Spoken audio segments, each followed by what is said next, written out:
Today, we're going to head inside to the clothes washer. I've got a couple tips and tricks up my sleeve that I think will help you get the most out of your washer. And also we will be running through a couple of maintenance items to make sure you get the most life you can out of your washer by maintaining it properly. So with that, let's head inside. Okay guys, here we are at the washer. Today we will talk about a couple things that you can do to maintain your washer to get the longest life out of it possible and enhance its performance. The first thing we will start with is the door seal. And this can be kind of tricky because if you don't pay attention to it, things can build up in here and they can cause odors and start impeding the performance of your washer. So the first thing I do, and this is probably weekly that I will do this after I'm done doing laundry for the week, but you can see that there is stuff that starts to build up in these little outlets or drain holes for the seal. Now I just take some tweezers and carefully, I will carefully remove these bits of detritus from here. But you'll want to do that to make sure it is clear and that there isn't anything blocking these drain holes so that the water drains out properly.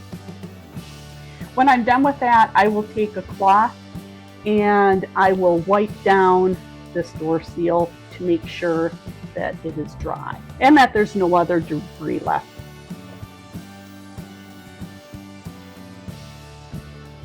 Now there are some washers, and mine is included, that does have a fresh vent feature, but I don't like to use that because it uses energy and I don't feel it's necessary as long as you keep this seal dry and clean and you make sure that you keep your door ajar. You don't want to close your door when you're done with laundry for the week because any moisture that's trapped inside your washer will stay there and it will cause odors to develop.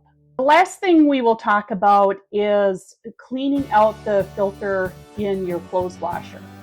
Now this is something I will do about twice a year, maybe quarterly. It's very easy and it will depend on your washer where exactly this is located and how to access it.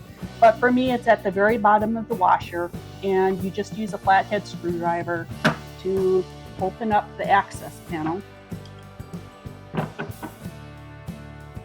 Now you'll want to make sure you lay down a towel or have some kind of container here to catch any water that comes out because likely there will be water that does come out.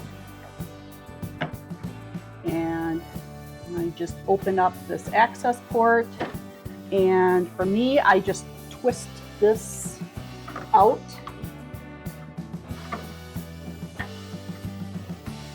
Yep, there's our water. Okay. And here's the filter. So for me, it's been probably 6 months since I last looked at this filter and it's pretty clean, but you know, you'll see stuff in here that, here's a piece of wire and some string that you definitely don't want going down your pipes and into your sewer because it can cause some problems with blockages. With that, everything is okay. And I cleaned it out and now I will just reinstall it. And I twist it back in place. Close up the access port and put my cover back on and we're good to go. Well guys, I hope you enjoyed that. You know, taking just a bit of time every now and then to pay attention to your major appliances has big dividends. Not only will you get the best performance out of them, but you will get it for the longest period of time. Thank you for joining me today, and I look forward to seeing you on our next adventure.